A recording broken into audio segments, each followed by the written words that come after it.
Сосногорске продолжают обсуждать народные инициативы, которые могут быть реализованы в рамках республиканского проекта «Народный бюджет» в 2023 году. Очередные предложения были озвучены по направлению «Физическая культура и спорт».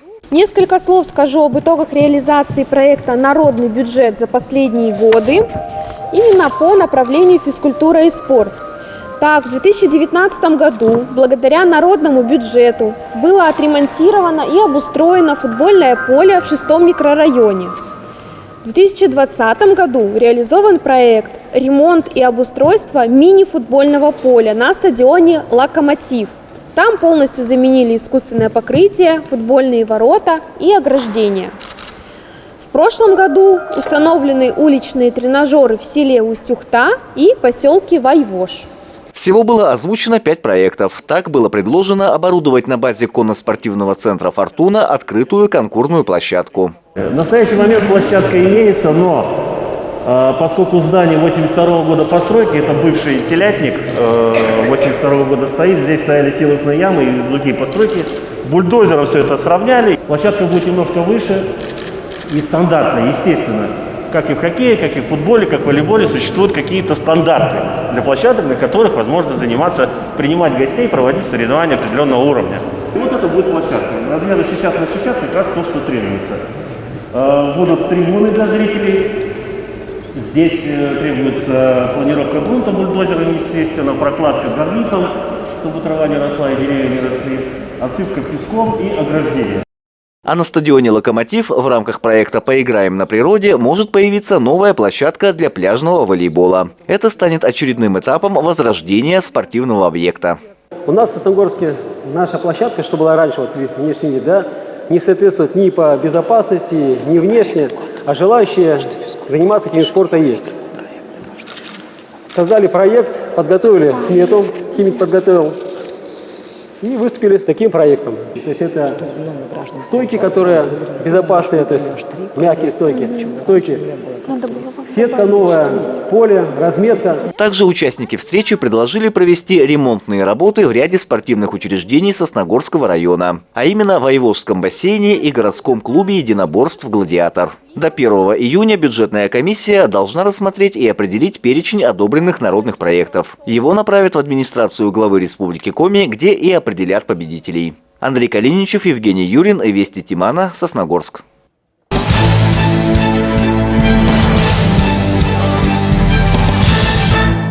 В администрации Сосногорского района прошло первое заседание общественного совета обновленного 6-го состава. В нем 12 человек, которых выдвинули общественные организации и органы местного самоуправления. На заседании присутствовал глава района, руководитель администрации Сергей Дегтяренко и его заместители. Я очень надеюсь на нашу продуктивную работу. Я знаю, что вы одни из самых активных граждан, имеете свою позицию, и ваша работа, естественно, будет проходить на благо наших жителей. Заседание началось с избрания председателя Совета. Сергей Дегтяренко предложил кандидатуру Олега Осипова, которая была единогласно принята. Олег Анатольевич имеет опыт работы в органах местного самоуправления, избирался депутатом городского совета. Он трудился в Сосногорской администрации в сфере жилищно-коммунального хозяйства, сейчас работает техником-энергетиком в водоканале. Олег Осипов предложил на место своего заместителя Егора Тучина, начальника Сосногорской дистанции электроснабжения общества РЖД. Собравшиеся единогласно поддержали кандидатуру. Затем участники Совета утвердили создание постоянных комиссий по вопросам ЖКХ, жизнедеятельности населенных пунктов и по социальным вопросам и распределились по этим комиссиям. Собравшиеся спланировали работу Совета на основании предложений его участников, сотрудников подразделений районной администрации и Общественной палаты Республики Коми. Предложения были направлены в приемную администрации Сосногорского района. Полина Бастракова, Евгений Юрин, Вести Тимана, Сосногорск.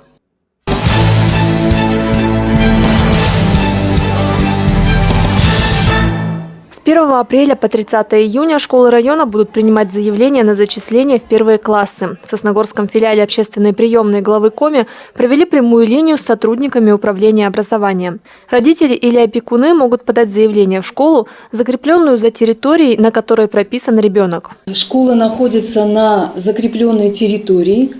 Адреса закрепленных территорий на сайтах общеобразовательных организаций уже размещены, и его можно найти в постановлении о закреплении общеобразовательных организаций за территорией муниципального района Сосногорск. Постановление номер 214 от 3 февраля 2022 года, оно также размещено на сайтах общеобразовательных организаций и на сайте управления образования. Для семей, чьи дети не проживают на закрепленной территории, прием заявлений начнется 6 июля. Продлится до заполнения свободных мест, завершится не позднее 5 сентября. Заявление можно подать лично, отправить по электронной или обычной почте, либо воспользоваться региональным порталом дети11.рф.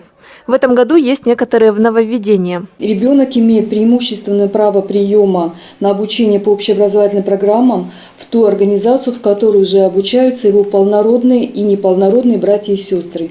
Семейный кодекс нам разъясняет, неполнородные – это дети, имеющие одного общего родителя. В сентябре 22 первых класса во всех школах района откроют двери для почти 500 детей. Список необходимых для заявления документов и другие подробности по теме можно найти на официальном сайте школы или управления образованием. Также можно задать вопросы, позвонив на горячую линию по телефону 5 63 67. Полина Востракова, Евгений Юрин, Вести Тимана, Сосногорск.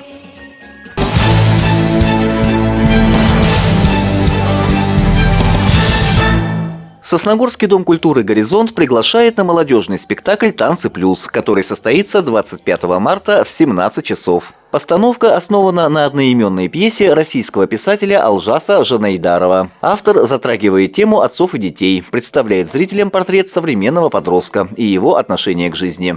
27 марта в 15 часов в «Горизонте» состоится торжественное открытие Года культурного наследия народов России. Зрителей ждет красочное представление, посвященное традициям и фольклору нашей многонациональной страны. Творческие коллективы района порадуют сосногорцев разнообразной концертной программой, в которой примут участие вокальные ансамбли и хореографические коллективы. Стоит отметить, что мероприятия участвуют в проекте «Пушкинская карта». Уточнить информацию можно по телефону 5 63 34.